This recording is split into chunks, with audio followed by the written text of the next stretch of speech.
इस नाट्य प्रस्तुति में केवल सामाजिक जागरूकता, मर्यादा, शिष्टाचार एवं भक्ति के मूल्यों को सकारात्मक रूप से प्रस्तुत करने का एक विनम्र प्रयास है।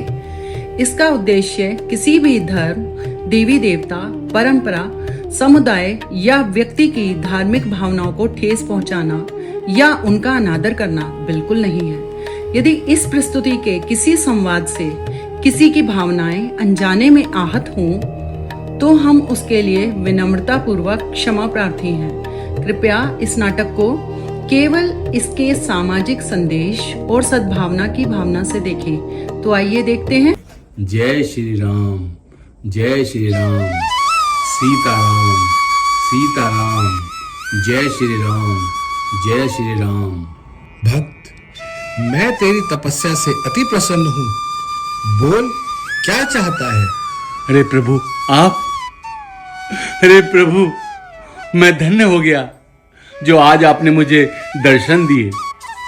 प्रभु, मुझे कुछ नहीं चाहिए, बस आप मेरे सिर पर हाथ रख दीजिए।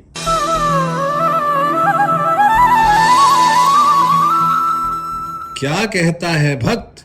मेरे पास न जाने दिन में कितने भक्त आते हैं, 11 रुपए की बूंदी चढ़ाकर 11 लाख की मन्नत मांगते हैं। कोई कारोबार अच्छा चलवाने की बात करता है, कोई मुकदमा जितवाने की बात करता है, और बहुएं कहती हैं मेरी सास का कुछ इलाज कर दो, बहुत परेशान करती है।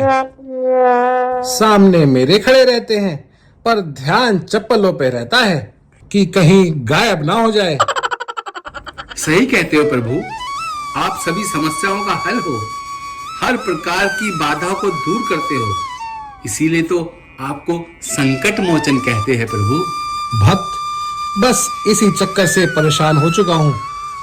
हर घर की यही कहानी है। आज हर व्यक्ति किसी न किसी समस्या से घिरा है।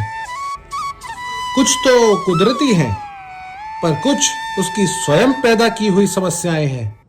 अब देखो, एक दिन एक भक्त आया, बोला, प्रभु, आपने तो सीता माता को ढूंढा था, मेरी भैंस भी ढूंढ दो, न जाने कहां खो गई बेचारी। बोला, प्रभु, भैंस मिलते ही एक टाइम का दूध आपके नाम। बताओ, अब भैंस भी मैं ही ढूंढूं?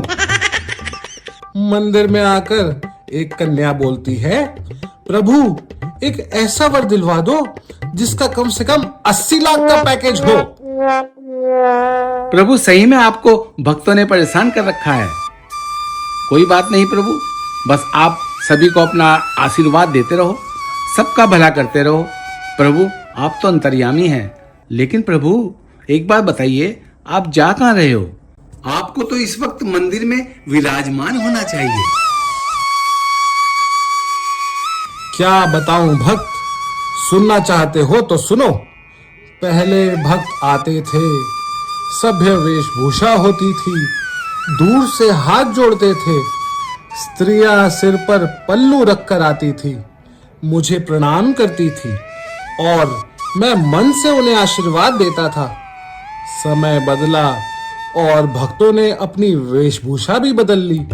न जाने क्या क्या पहनावा हो गया, स्त्रियों के सिर से पल्लू हट गया, पुरुषों की पतलून गायब हो गई, और पता नहीं कैसे कैसे कटे फटे वस्त्र पहनकर मंदिर आने लगे।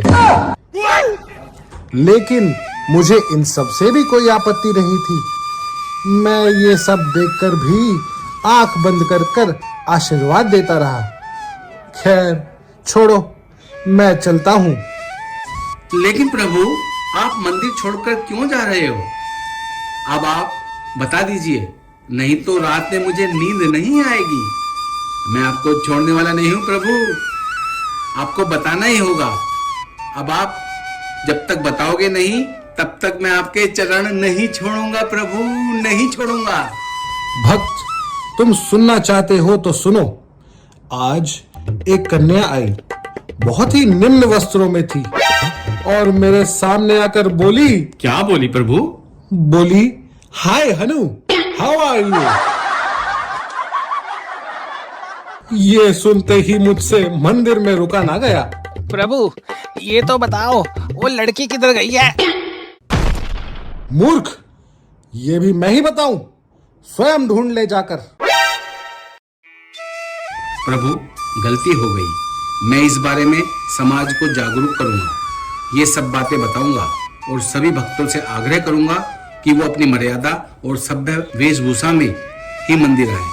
और अगर आप हनुमान जी के सच्चे भक्त हैं तो आपको प्रभु से कुछ मांगने की आवश्यकता नहीं है।